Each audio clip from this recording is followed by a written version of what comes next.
Hi guys! Since you keep on asking me for treatment videos, there's another one for you today. I'm going to show you how I treat the jawline with hyaluronic acid. Let's do this!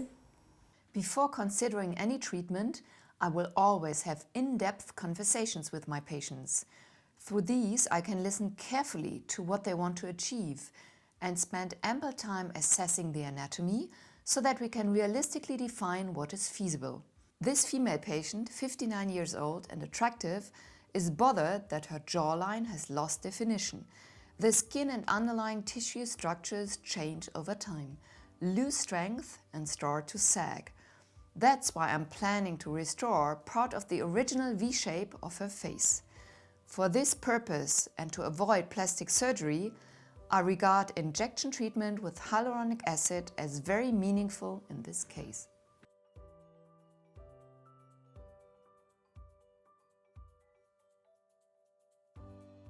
Before we start, the skin must of course be thoroughly disinfected several times. In the area I'm touching here, a very central and critically important facial artery cuts across.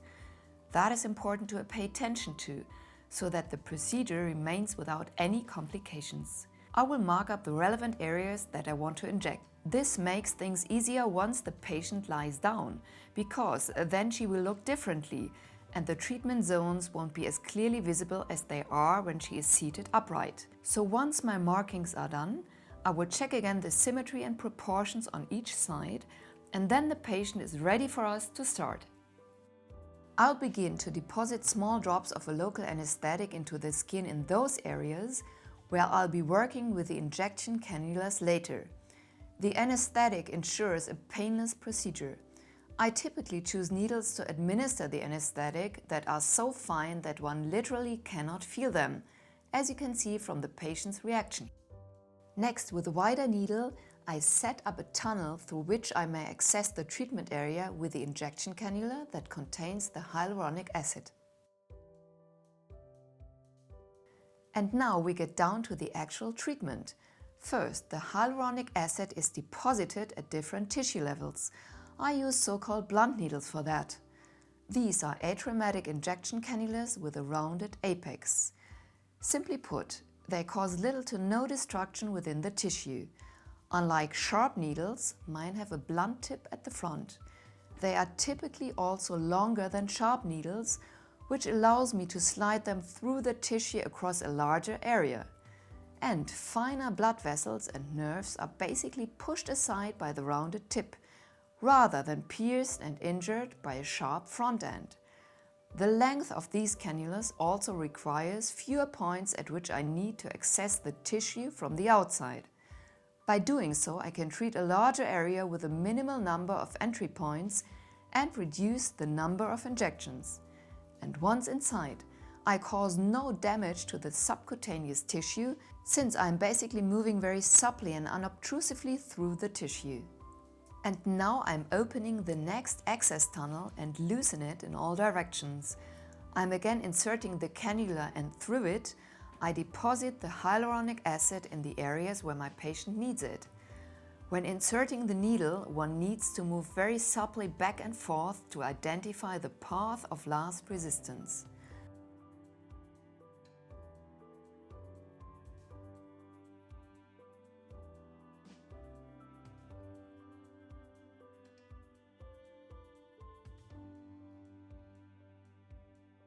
I'm happy to say, as you can also see, the patient is well, she's relaxed and importantly in no pain. At this point, let me give you some background on hyaluronic acid, shortened hyaluronan.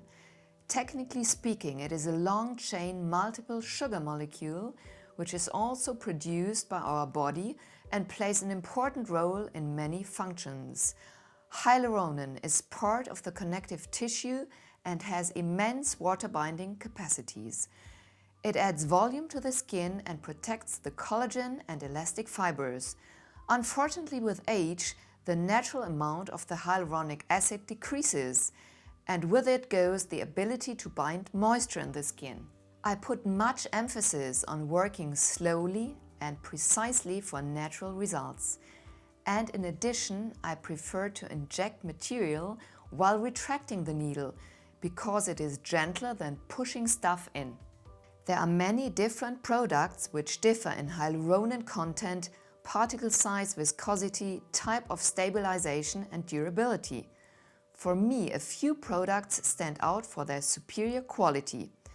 Today, the products on the market are all manufactured biotechnologically and, fortunately, are not made from animal tissue anymore. Finally, after I've completed the procedure with the patient lying down, we need to sit her up. That is because when she's lying, we cannot be certain that we have captured every tiny spot and achieved everything we wanted. So, in order to optimize the result, I always do some fine-tuning once the patient is sitting up again.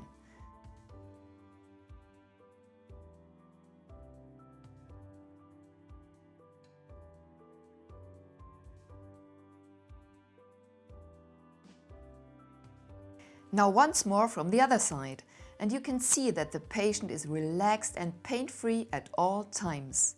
One final touch and we are done.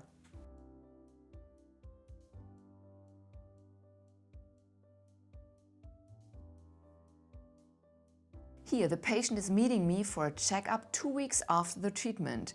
She's very happy with the results. She has regained contour in the jawline. The result looks perfectly natural and really nicely matches her personality.